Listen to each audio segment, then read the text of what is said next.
नमस्कार साथियों। आज मैं आपको गणित के द्वारा हिंदी सब्जेक्ट का एक कॉन्सेप्ट बताने वाला हूँ। अब मैथ्स से हिंदी का कॉन्सेप्ट कैसे? हर जगह मैथ्स कहीं न कहीं किसी न किसी रूप में अप्लाई ज़रूर हो जाती है। हिंदी का इतिहास यदि कहा जाए कि हिंदी साहित्य का इतिहास तो कुल 4 भागों में विभाजित किया गया है। वीरगाथा काल, भक्ति काल, आदिकाल और आधुनिक काल, ऐसे आगे पीछे करके इन चारों भागों को डिवाइड किया गया है। अब उनमें से जो चौथा वाला भाग है वह है आधुनिक काल, आधुनिक युग ये भी कह सकते हैं। तो आधुनिक काल का फिर 6 भागों में विभाजन किया गया है। उन 6 भागों को याद करने के लिए यदि ये स्टूडेंट बैठे तो उन 6 भागों का युगों के नाम, समय, उनके प्रमुख कवियों के नाम याद करने के लिए बहुत समय व्यस्त हो जाता है। तो हमारे एमपी बोर्ड के सिलेबस में कक्षा 10, 11 और 12 इन सभी में 1 से 2 क्वेश्चन अवश्य पूछे जाते हैं। किसी भी प्रकार से घुमा फिरा के इन युगों के बारे में कुछ न कुछ क्वेश्चन पूछे जाते हैं। तो आज मैं आपके 1 से 2 नंबर ऑब्जेक्टिव के पक्के करने वाला हूँ और ये पूरी टेबल आपको याद भी हो जाएगी, इतने सरल तरीके से मैं समझाऊंगा। कैसे होगी? आधुनिक काल के इतिहास के 6 भाग है। पहले हम 6 युगों के नाम याद कर लें। पहला है भारतेंदु युग,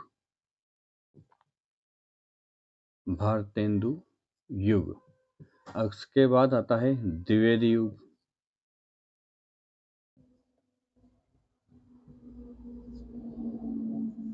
द्विवेदी युग। उसके बाद आता है छायावाद युग, छायावादी युग। इसके बाद चौथा नंबर होता है प्रगतिवादी युग, प्रगतिवादी कहो या प्रगतिवाद कहो युग। उसके बाद प्रयोगवादी, प्रयोगवादी युग।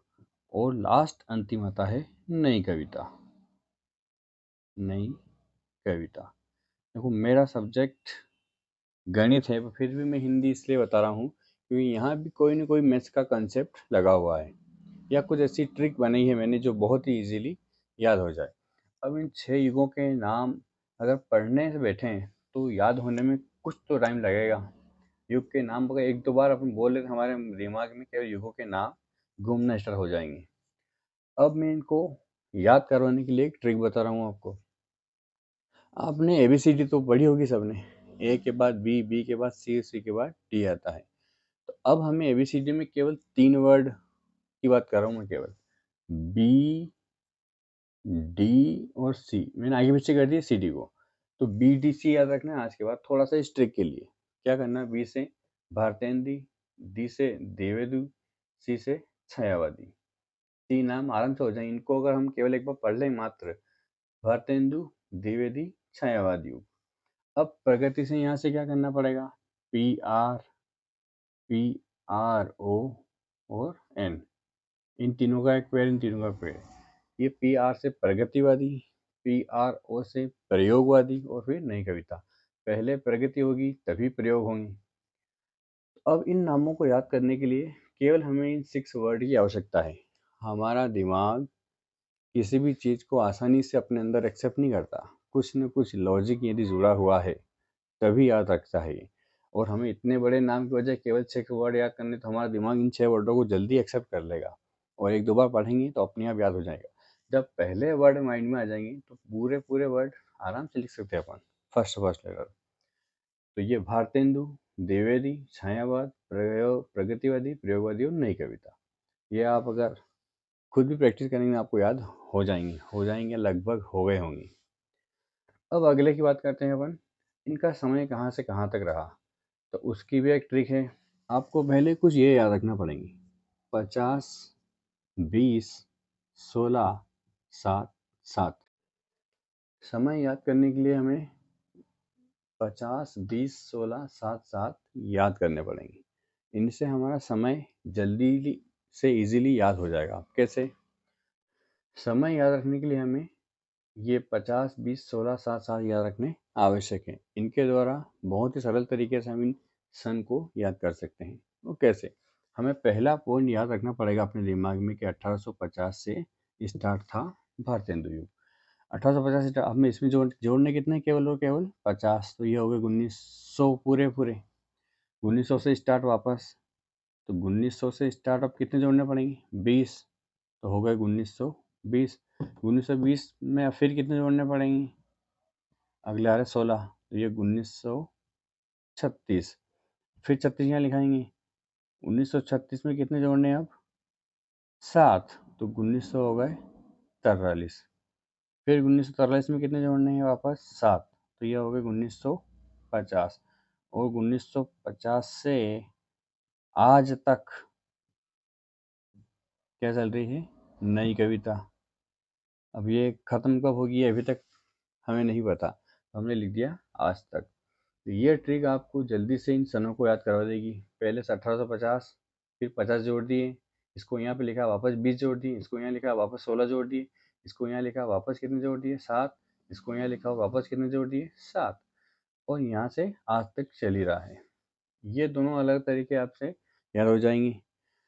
अब बारी आती है प्रमुख कवि की। सबसे टफ यही होता है कि इन कवियों के नाम कैसे याद रखें। इसके लिए भी कुछ तरीके मैंने अपनाए हैं अपने। देखिए, पहला जो युग है भारतेंदु युग, इसी के नाम पे इसका प्रमुख कवि भी है भारतेंदु हरिश्चंद्र। भारतेंदु हरिश्चंद्र, ये नाम भी याद हो जाएगा जल्दी से, सिंपल है इसलिए। अब मैं लास्ट पे आता हूँ यहाँ पे, क्योंकि अलग अलग लिखूंगा तो आपको याद होने में कठिनाई होगी। तरीके कुछ है ऐसे कि ये भी वर्ड से स्टार्ट है, तो लास्ट वाला भी वर्ड से स्टार्ट है। ये है भवानी प्रसाद मिश्र। भवानी प्रसाद मिश्र, ये याद इसलिए हो जाएंगे क्योंकि पहला वर्ड से स्टार्ट है, उसके युग से स्टार्ट है, और लास्ट जो है वो भी इसके वर्ड से स्टार्ट है, भवानी प्रसाद मिश्र। 2 हो जाएंगे। अब द्विवेदी युग के लिए क्या करना पड़ेगा आपको? याद रखना पड़ेगा अयोध्या सिंह उपाध्याय। अयोध्या सिंह उपाध्याय।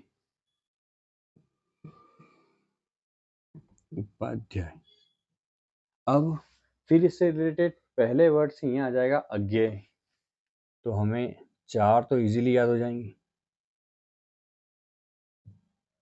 अज्ञेय। अब छायावाद और प्रगतिवाद के याद रखने पड़ेंगे आपको। पहला यहाँ पे आएगा जयशंकर प्रसाद। जयशंकर प्रसाद, और अगला है नागार्जुन।